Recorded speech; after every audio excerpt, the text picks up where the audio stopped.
All right, y'all. Leland Live, Talking at M5. Let's go here in the 3 o'clock hour on a Monday. Lots of things already happening today. Some of this anticipated, and of course this Guthrie case and everything that goes with that just took another turn. And I'm probably going to start with some of that this hour before I get too far into it. EcoView windows and doors, ready to come get you buttoned up. Man, how did you do during that cold spell when everything was just crazy? We got a warm trend coming, and that's going to be super nice. But I'm telling you, if your house was just sort of struggling to keep up and you just kind of felt drafty and cold, that means you're losing money. You're also losing heat, but it takes money to make all that heat. And have you gotten your power bill yet? Have y'all seen the power bills from the last couple of months? They're just stunning. Listen, EcoView can save you. They'll show you how it works. If you reach out to them, 35% on your heating and cooling bills if you have those single pane windows and old leaky windows on your house, and they can button you up and tighten you up. That's where most of the heat loss comes, and in the summer, air conditioning loss. It's your windows and doors. It's just poor ventilation, poor control of the ventilation. And with EcoView, you've got nice, beautiful windows that open and close and make your home look fresher and newer. And of course, save you money on your heating and air bills. They believe in what they do and back it on so many levels, from the installation process all the way through the years of ownership. They really stand behind what they do, especially that 35% guarantee. Talk to Becky Jackson and ask her how that works. It's ecoviewwindows.com, ecoviewwindows.com. Okay. Back to the Guthrie case. I really don't have much choice this hour. There are a couple little nuggets that came in during the break, but man, she just put another statement out here, 3 hours from this so-called Monday deadline that's supposed to be the final deadline to keep her mother alive. We have not heard, even though there was a commitment this weekend that the family or someone on their behalf would pay the $6 million in crypto. This continues to play out like some kind of bizarre movie script. Every other headline moves us in a different direction as to what could have happened to this poor woman. And how could this now be a domestic case with an elaborate cover-up sucking in a nationally known media personality in the middle of this vortex from her own family? Is that what we're dealing with? Is this international drug cartel kidnapping, true ransom request just for the money? Is this some psychopath that wants the media attention, trying to reach to Savannah Guthrie? Some of those ideas came up last week, and we just don't know. What we do know is that Guthrie has now posted a video without her siblings, after her siblings seemed to be under a lot of police scrutiny this weekend, going through the house in detail. And what we understand is now the home of her sister and her sister's husband has been sealed off, which I suppose means they can't be part of posting or producing any videos. We're also assuming that these videos are done with cooperation of the authorities, and it would make sense that Guthrie wouldn't just be freestyling requests for more leads on her own without making sure that wasn't going to do anything to jeopardize her mother. So if she is scripting and putting these things out according to some pace, using perhaps even coded language, it's getting more confusing to try to figure out what that code is and who they even think they're talking to. So what we're going to do you still have it pulled up, AJ? We'll run it again because it's very short. And this is the newest thing that's just been released, maybe the last 30 minutes, just ahead of this deadline. And so I would imagine there's going to be a lot of volleys of info coming out in the next few hours on this thing that the country's been watching on and off for. I think we're in our 9th day now. Here's Savannah Guthrie speaking into camera. This time she put on makeup. I can imagine she's exhausted, very close to the camera. Looks like even a cell phone recording. Just to give you a description, she's sort of looking at a down angle as if she's holding the camera, looking down at the camera, tightly framed, and her speaking to the camera to, I guess, potential captors as to the whereabouts of her mom. Take a listen to this. Hi there, everybody. I wanted to come on and just share a few thoughts as we enter into another week of this nightmare. I just want to say, first of all, thank you so much for all of the prayers and the love that we have felt, my sister and brother and I, and that our mom has felt.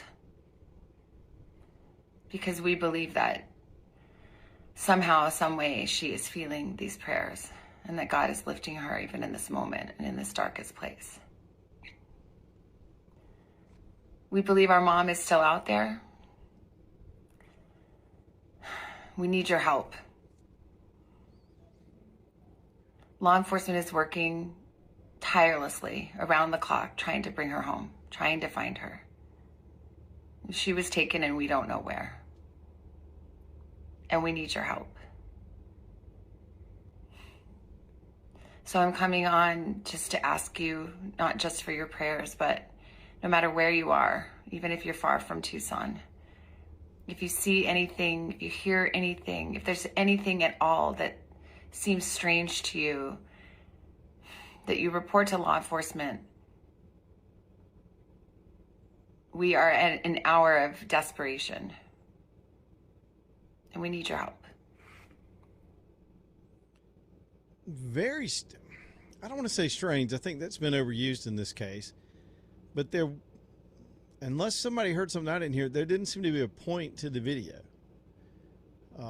And I'm not trying to be critical of Guthrie. I'm just saying that in the past, the other videos, I think this is the fourth one, there seemed to be an intent. The first one seemed to humanize her mother, make some contact with her would-be captors. Then there was the one, I think, from her brother, and that was just more of the same. Then there was the third one where they said they would pay. The intent of that was to communicate, look, we haven't heard from you. Apparently they don't have any kind of proof of life. And it was to tell the world and these captors who they're only being able to play this out in the media. If you count social media as the media, these mediums, this media is being used by both the would-be ransom person or persons and the family, right? So the ransom person puts out their demands through two TV stations and TMZ. The only choice the family and thus the feds and the investigators have is to go back through these very public channels to communicate messages. I think it indicates there's no direct line of communication. And she also seemed to be talking to the public. AJ, let's listen to it again. And here's what I want to listen to. And I'm not trying to overdo this today, but I'm fascinated with it. And I think there are going to be developments. I think there's going to be a lot of people very frustrated when we find out what's the real cause behind all this after the national prayers and concern and investment of a lot of people's thoughts on behalf of this family, especially if it turns out to be a domestic situation and this was a whole ruse to the country. It seems as if she's not talking to the captors in this one, unless I missed something, more just to the public for help. In the past, they were clearly talking to the captors. And I don't know what shifted or if she just did this on her own. The language seems more rambly and normal than the scripted odd phraseology of the other ones. Maybe I'm overanalyzing it, and I'm sure some will accuse me of that, but I'm fascinated with this turn, especially facing this, whether it's real or not, this deadline that's coming up at 6 o'clock, even if this woman's still alive. And the worst case scenario is that she's not alive.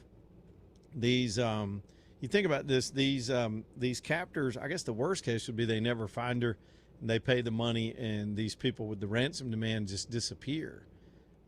That'd be just horrible. So we never get a conclusion to this thing. The other scenario would be that the whole thing falls, they still don't recover her mother, I guess, and whether they pay or not pay. That's just horrifying. I don't know. I don't get a sense after this much time. It just my gut just doesn't feel like this woman's still alive. The family may know that, but still, even if she's passed, Savannah Guthrie wants her mom back, and she wants to know who did it, and she needs evidence. And I think that's what the appeal is for right here. Let's do it one more time as we get this hour going. Hi there, everybody. I wanted to come on and just share a few thoughts as we enter into another week of this nightmare.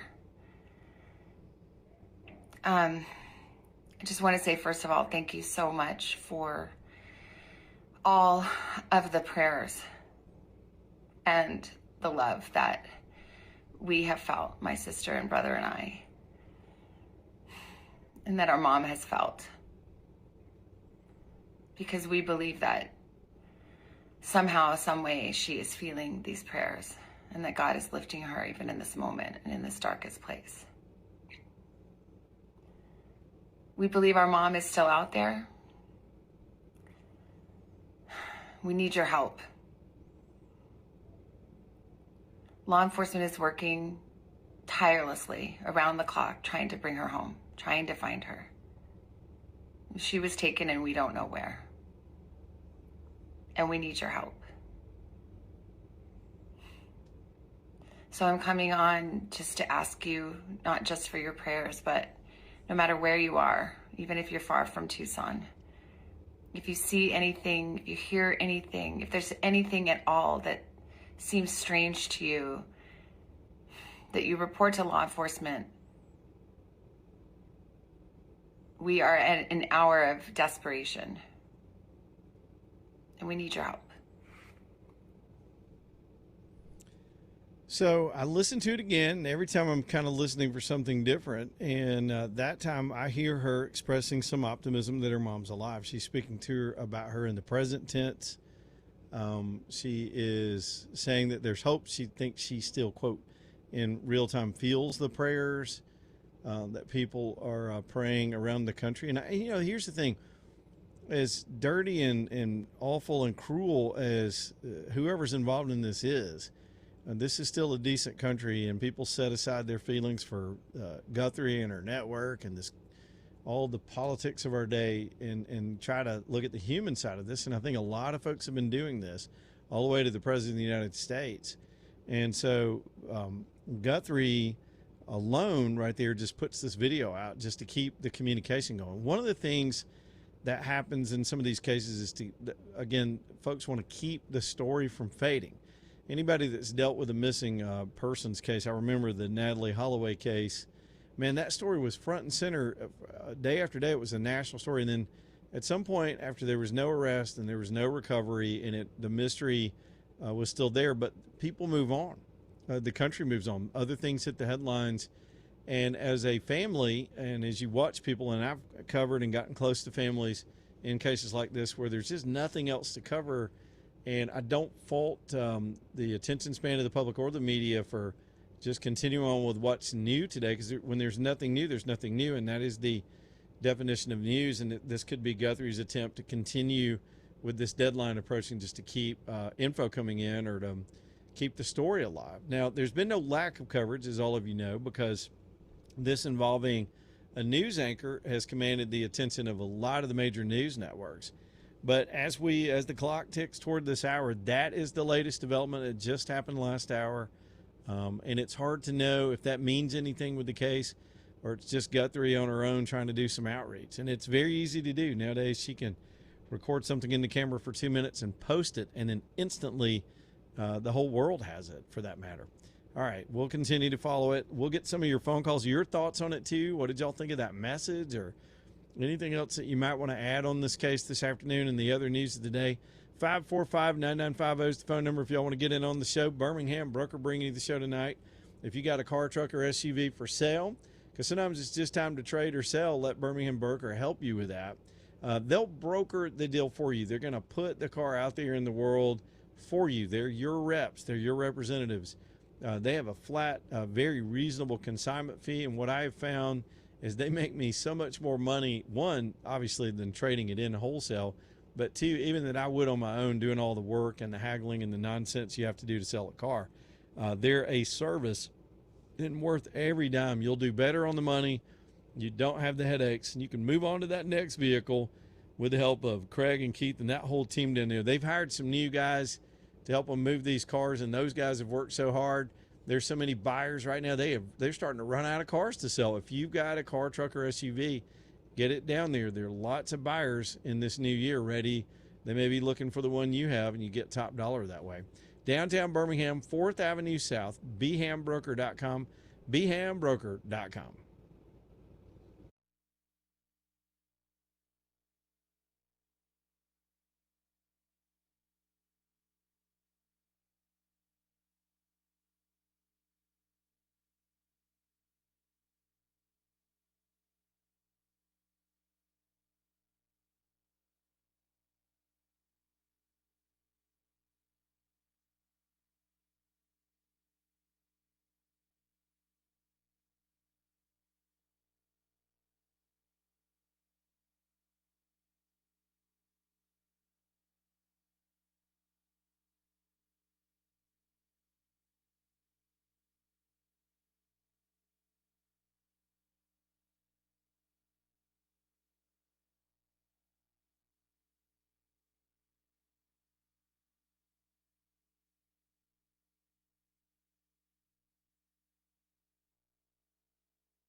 All right, y'all, leading live from down on the, I guess where the hell am I? In the Florida Keys.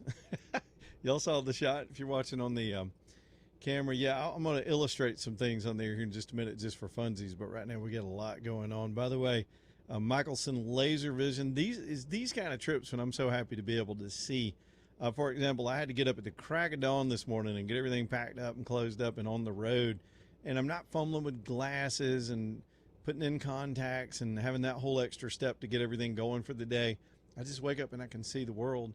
2015, I've been that way over 6 years, and it happened through the miracle of LASIK, and I did the surgery nowhere else but Michelson Laser Vision. I think they're the only people that, the way my attitude when I had glasses and contacts was, they were probably the only people that I would have been confident in to do my surgery, because they had done surgery for so many of my friends.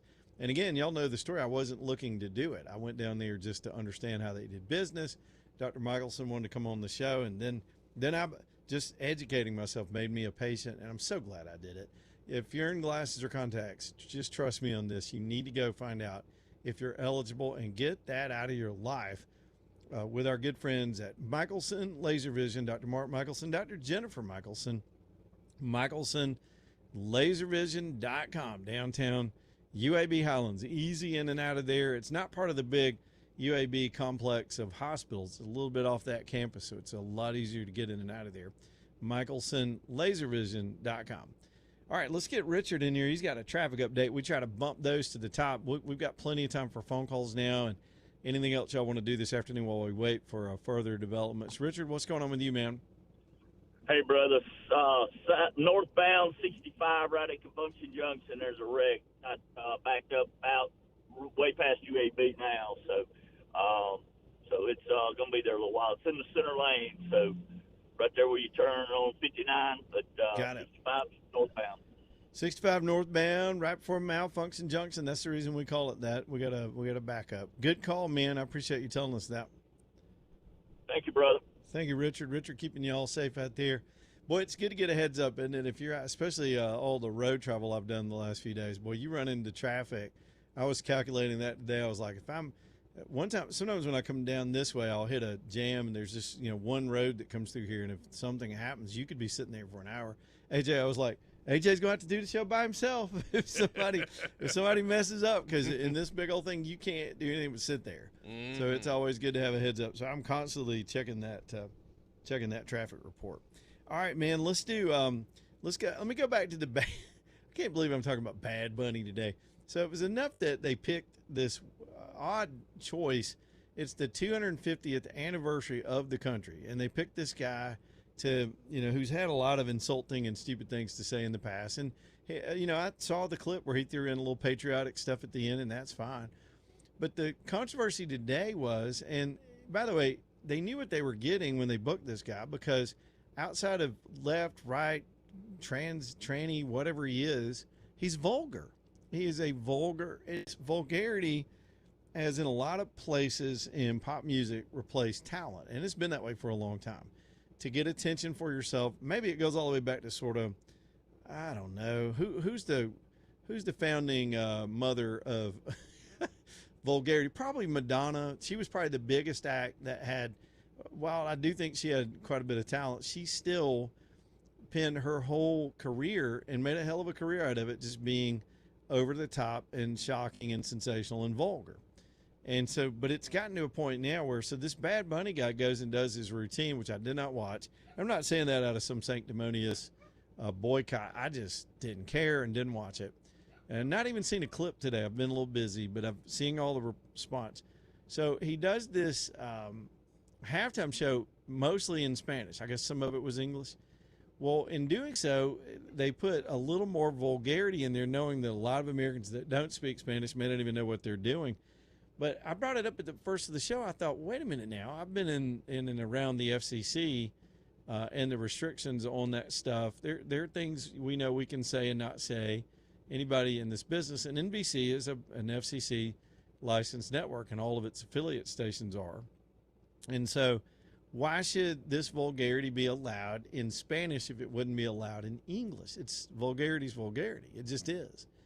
And so the decency standards at the FCC are loosely enforced. Sometimes they're strictly enforced. And so it appears now, this afternoon, some others have sort of decided, wait a minute, what just happened? And they're petitioning the FCC to look into it. And so I don't know. I haven't read have you looked at any of the interpretation of what he said, AJ? I just keep hearing that it was bad. I didn't look at obviously, even if I had the English transcript, I couldn't read it on the radio anyway, because put it this way. If I couldn't read the English version of the song lyrics on this station, an FCC regulated station, how could he get away with it on NBC in Spanish is what I'm saying. Right. I have not tried to translate because, one, I mean, I ain't gonna lie. I mean, I thought both shows were pretty interesting. Yep. But I just don't know the song. So I don't even know what songs he was singing, so I can look them up. So exactly. I have no idea. And based on that, too, apparently with downloads today of some of the songs he sang versus the Kid Rock cover, he covered some other country guy. The Kid Rock song is gone to #1, apparently, according to some reports this afternoon. Apparently, he did a pretty good job with it. So who knew? Who knew that the culture wars in this country would come down to Kid Rock versus Bad Bunny? I'm just saying. I wouldn't have seen that coming just 3 weeks ago. Back in a minute. Leland Live, Talk 99.5. Y'all stay tuned.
All right, y'all, Leland Live, Talk 99.5. Danny Knowles with the Nolles Group tonight, bringing you the show. I do appreciate Danny as we're still on the road this week, out here hanging out in the sunshine. Danny's just such a good guy and can get you on track with your money. Some of y'all, I get it, man. Don't be embarrassed if you had some stuff hit you sideways and you wiped out your retirement and you need to start over.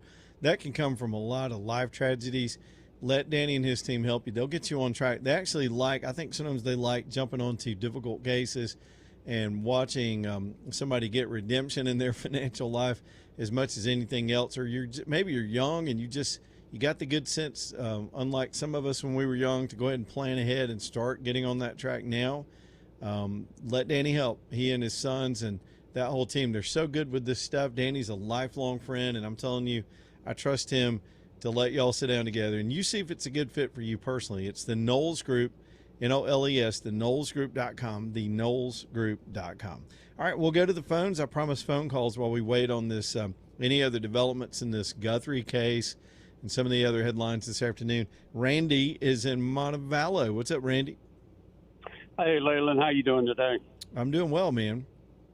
Hey, listen, I know what I'm fixing to say is going to be very controversial, and it's going to be almost like lighting a bag of poop on your porch and ringing the doorbell and running. I can't help but wonder. First, let me preface by saying this. I do not condone what has happened to Savannah Guthrie's mother in any way, shape, form, or fashion. It's wrong. It's tragic what's going on right now. But I can't help but wonder how people like Savannah Guthrie, if she even reflects back and looks at the tragedy and the injustice that's being done in her and her mother's life right now, for something she didn't deserve. I wonder if she reflects back on the part that she took in trying to have injustice served on another family and destroy another family because of her political motive and narratives in the company that she worked for when she was spreading the lies that about Donald Trump and what was going on with all that. She's a very educated woman, just as you are, Leland, and it didn't take you much to figure it out, and you knew what was going on. And there's no doubt in my mind that a lot of these people, especially in the media, they knew also, but they're going to promote and project a narrative to get their means of what they're wanting to happen. And the fact that they were willing to destroy a man's life and take his family away from him and destroy his family and his sons and his daughters and his wife and his son. I just can't help but sit back and fight with that demon on my shoulder. Yeah. That is saying, you know what, maybe she's getting exactly what she deserves. Maybe she should understand this is what it looks like when you affect other people's lives in a tragic way, knowing that you're doing it and you're doing it with falsehoods. Look, I think you speak for a lot of people, Randy, that have always been frustrated with the people in that profession. Let's just kind of walk through that. That was a lot, so let's walk through a little bit. First, I would just say, and it's hard to say this sometimes, it's hard to, quote, turn the other cheek, or if we're going to be Christians about it, believe that vengeance is mine, saith the Lord, and take the high road. But that's what that's why I struggle with it, because I am a Christian. That's why I struggle when I talk about that demon on my shoulder. Oh, I know it. I really struggle with that feeling. I really do. A lot of people do. And look, this Savannah Guthrie in her career, let's just be real, and I'll be real with you, Randy. She was vicious, just vicious according to her politics. More than that, she's just unprofessional in that she's risen to celebrity fame but would cash in on that for somebody's political agenda. But all of the mainstream media is about that, and I'm okay if people want to be that way. I just wish they wouldn't project themselves as actual objective journalists or being. I saw an NBC promo today about let's turn the volume down and let's get along again. People just want news. I'm like, they're the contributors to one of the contributors to the noise nowadays.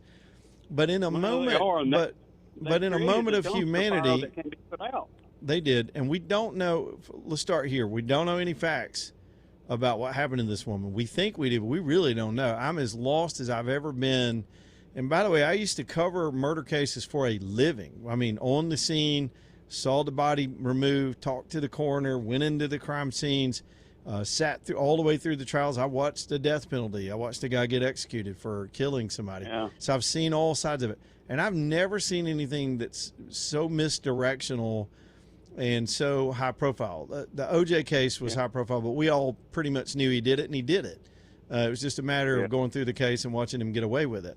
That was frustrating, but this is different in some weird way. So before we pin her to the wall, I do want to know how much she knows, because that last video seemed as if the one she just put out seemed as if she is desperate. She seems very human in that. Maybe I'm being fooled. So I think what we have to do, Randy, is set aside our own political judgment. Let's wait on more facts about the case. This is largely going to be a national embarrassment for this woman over her own family's dysfunction. It's what it feels like right now. The one point I'd like to make about that, Leland, is, and I don't wish that woman any harm. I really don't. I don't wish her mother any harm. It's just not right to do that. It's what I'm struggling with is the fact that they spread lies. They did this, and I saw them, and she was a very, very much a part of someone that tried to destroy a man's life and his children's lives over something she knew. She's an educated woman. Right. She knew that it was a political narrative. She knew it wasn't true. It was fabricated, as most of them do, but they didn't care what the cost was in order to get their objective done. Well, and, that's on the record. I mean, look, in addition to that, she is not. There's the whole Epstein case, and a lot of people keep trying to tie this to the Epstein case. I don't see any direct ties, but she interviewed the victims. There were those that believed even some of the questioning she did of Trump in that first election was to get him to. At one point, I think she pressed him on, now admit there's no underground cult abusing children. That's crazy. Go ahead and say it. Trump wouldn't say it, and it drove her crazy. Turned out there is an underground cult abusing children. And I'm not saying she was aware of that, but her ignorance and lack of curiosity in that case led to the cover-up and some horrible things. But again, if her mother's dead, if somebody killed her, especially if it's her own family, the grief and punishment from that alone is enough in somebody's life. I think our job is to sit back, wait on the facts, and not connect the two, and just try to rise above it and show. If more Christians could show some decency, there's a time to take a stand. Like when they shot Charlie Kirk, or when they Don Lemon stormed into that church. That's where Christians should speak out and defend themselves. In this case, it's time to extend a heart and some love to a family that we vehemently disagree with, but is absolutely grieving. Is exactly what Jesus did for people that didn't deserve it, including probably you and me. I agree. And I do, like I say, I'd like to reiterate that I just pray to God that it's whatever reason, if she does come up and find out that she's murdered, that's going to be tragic, and there's no call for it, and there's no reasoning behind it, or no excuse for it. But I just pray to God, due to the nature and the temperature in this country right now, that it is not going to be political. Yeah.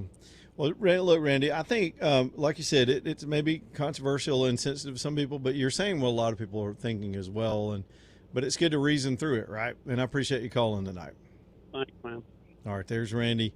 I knew there'd be some folks with something off their chest about Guthrie while we watch the last few hours tick by on this deadline, and then we get this other plea that all of the media is consumed with right now. Here's Brian on the cell phone with his thoughts. What's up, Brian? Hey, Leland. First thing I want to say, I love you guys. I love AJ. I had the pleasure of working for Will for a short period before I left. I'm listening to you on the internet. I'm not in Birmingham right now. Yeah. I just want to say, if it was me, if I was her, with the money she had and the resources that she had, her friends, everything, I would get the feds to let me pull out every single penny I had out of the bank, put it in 50s, 20s, and 10s, and stack it up on the table. And I would make a video saying, this is for whoever brings the head that took my mom to me. This is for you, no questions asked. And I'd flip the script on them. For whoever took it, whoever did it. Well, of course, if her mother's dead, there's no risk in that. If her mother's alive, the cops are going to advise her to play the game until they can recover her mom. in a lot of ways, I think the feds are buying time right now to find this woman, dead or alive. I think that's exactly what's going on. I believe that's why we're seeing more videos today. They've got to let it play out so they get that break they need, and they don't want any harm to come to her if she's still alive. Yeah, I totally agree.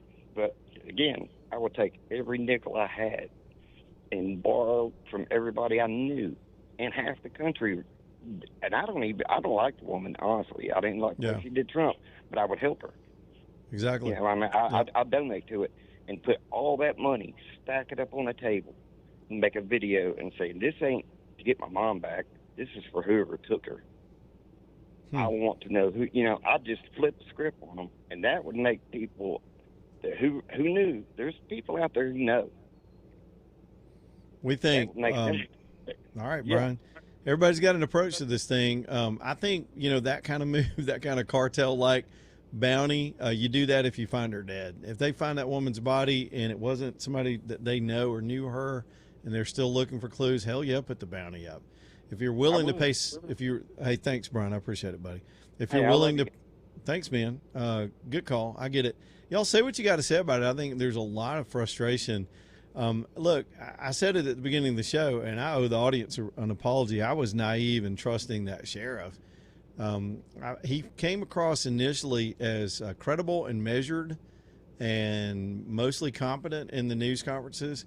But behind the scenes, he made a lot of missteps. And granted, a police department or a sheriff's department the size of Pima County, they don't have the sophistication of, and this isn't a TV detective show, and they don't have the sophistication of the massive tools at the FBI, but they made a lot of missteps that could have cost both time and maybe even the life of this woman in this case. And then he shows up. What really frustrated me was when he showed up at a college basketball game, taking a little downtime in the middle of this.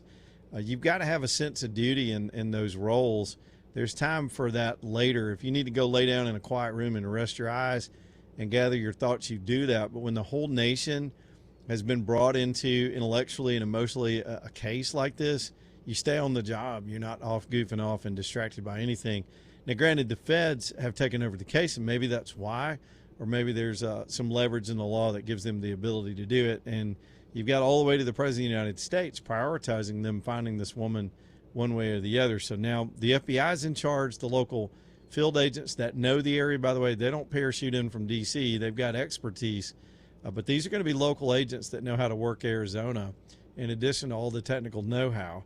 And my gut is they're getting close to a break, and we're going to find out something that feels like the truth, I hope sooner rather than later. All right, your thoughts on the case tonight, if you got anything else to say. Of course, the newest development was the Guthrie plea for more information just minutes ago, and everybody's just overanalyzing and hyperanalyzing what she had to say and waiting to see what, or if anything, transpires after this deadline, which is in about 2 hours and 12 minutes. Lonnie Furniture Company bringing you the show tonight. That's John and Reggie and everybody over there. The President's Day sale continues today, as a lot of folks were off work and out of school or whatnot from President's Day. They'll keep that going through, I guess, this evening, maybe into tomorrow. Heck, go ask them. I'd like one of those President's Day deals when you see them at Lonnie's. They're always willing to work with you and get you exactly what you want with the biggest selection. Probably, I haven't gone out and measured, but I'm almost guaranteed it's the biggest store in the state, maybe one of the biggest in the Southeast. It's almost an acre of selection under one roof, and just fine quality stuff all over the store, ready for you to go pick through and work with them. Custom order, custom design if you need it. High-end stuff like the Stressless line and things for outside your home as well with the Green Country line of outdoor furniture. It's Lonnie's Furniture Company, right off exit 280 on I-65 in North Jefferson County, in the little town of Kimberly, Alabama. Lonnie's Furniture Company, live from the coast. Leland Live, Talk 99.5. Back here in just a minute.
No, 3:53. Here we go. AJ, for some reason I almost said 9:53. I think I need some sleep. Y'all, Work Trucks bringing you the show tonight, too. I always spell it because they added an X in there just to throw you off a little bit. It helps you remember it. It's TRUX, WorkTrucksLLC.com. That's everybody down there, Bubba, and the whole team will help you get a commercial vehicle, a big old get-it-done truck for 2026. Folks are getting out there. There's so many good, positive signs in the economy, even on the retail and consumer side. I mean, things can go bust in a minute with another pandemic or something crazy or the outbreak of World War III. But for now, everything's on track. And if you're optimistic about your business this year and you want to grow it or start one, Work Trucks may be the place you need to start if you need a truck. And that would be, of course, box truck or one of the different type vans. They got those high-top Sprinter vans and cargo vans and everything in between, passenger vans, of course, flatbeds, different configurations of pickups, everything you can with the service body or no body, just a chassis truck or the just plain straight pickup trucks. They're all downtown at Work Trucks, TRUX, WorkTrucksLLC.com. WorkTrucksLLC.com. I have traveled a little further south. AJ, I was playing around with the cameras. We now have a lead and live rooftop camera view from the mobile command unit. And you want me to explain what's going on out there? Yeah, so what's going on? What am I looking at? I know I'm looking at a dock, but what else is going on? You get to stay in some funky places when you travel like this. And not Key West, we're not that far down. But all the keys are just funky. They're more fishing. They're not as beachy. People picture them in one way. But if you travel down here, you know there's a lot of old rusty boats and a lot of people just trying to escape the world. And you got snowbirds down here trying to escape. But lots of RVs this time of year. It's very difficult to get in this area this time of year because of the warm weather. It'll be in the 70s all week, which is exactly why I am sitting here now. So we've never stayed here, but we found this little place that had an opening. We squeezed in. I can see that's the water I can see from where I'm sitting. That camera's on the roof of the vehicle. Let's see if I can make this work. Look how fancy this is, AJ. I can tell it straight now. But do you see this dude right here? You see that guy that I just circled? Yes. That guy, that is an RV, Clark, right there too. These guys are out on those docks. They drove out there on a pier. And what they did was they turned the marina into both boats, and you pull the RV out there onto those jetties. And I don't know how they got out there. I imagine they paid a lot more than I did to get out there. But these suckers are parked like, I guess you walk out the door, if you miss a step, you're going in the water. That's how tight they are. Oh, wow. But they got a good view, man. They're surrounded by water, but they had to back those things completely out there. So now if I'd have had a spot out there, I'd have probably tried to get out there that far, but that's pretty wild. Anyway, so that's our view, and that's it. That's where I am for the evening. We'll try to find some fun stuff to get into for the next few days, too, while we're down here. The point of today was just getting into place, man, fighting all that traffic and getting down here. By the way, diesel and gas, a lot more expensive down in anytime you get on the Florida Peninsula. I know, folks, we're all watching it nowadays and trying to pay a little less for it everywhere we go. But, man, it is a lot more expensive down this way, especially when you're buying like 75 gallons at a time. Anything else going on with you this weekend, AJ? I'm just taking a light segment right now. We've been so heavy today. I'm trying to just goof off for the minute. Oh, no. Everything is the same old. There is a little bit of adjustments, like, with my son. He's going to this other, kind of like school 2 days out of the week. And so he's been doing that. So I've been having to get up, early. Really earlier than normal to take him because I get both of the kids up and get them dressed and stuff like that. Attaboy. Make sure right. they mom can take them to school and all that stuff or daycare.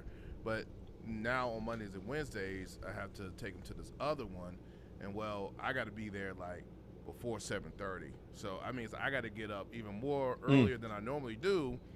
And it's an adjustment because I'm like, oh gosh, I thought I was gonna get some sleep. We are afternoon people. AJ and I are not used to alarm clocks and getting up early because and we're on the second shift. So. Yeah, second and third shift, but still, it's like you gotta get up and you gotta get things done, and it's gotta happen. And so that's what I just try to do. How's he doing? Has he made a friend yet? Has he come on talking about his buddies? That's so fun. That's such a fun age. You know, he does have a friend. Oh, I meant to, okay, so I know Valentine's is this upcoming Saturday, but he had his very first Valentine's Day dance. And I was a little nervous because, him and crowd sometimes it doesn't bowl so well. Sure, yeah. But when I tell you he had a ball. Did he really? Oh, yeah. He was dancing. With all his friends? Yeah. He was running around. He was just having a great old time. And then my baby girl, she was just there for the food. She didn't care about nothing. She just wanted where the food was at and what she can drink, and that's all she was happy about. So it was all good. He was dancing, getting all the energy out, and she was over there eating that food, just tearing it up, just having a good time. My kind of gal. That's I'd be hanging out with her at the party, man. I'm gonna pull up next to the munchies and stay out of everybody's business. That is my plan too. I tell her, I said, good move. Yes. All right, man. Did you turn the AJ cam on? I can't really see. Yeah, I did. We got AJ cam. All right. I'm showing y'all palm trees, and we're showing you AJ, and we're gonna have a good time this week. All right, let's get to the top of the hour. We're halfway done on a Monday. Your calls, too, about all this craziness in the news. We'll recap everything at the top of the hour. 545-9950, Leland Live, Talking in an M5. Hang in there. Back here in just a minute.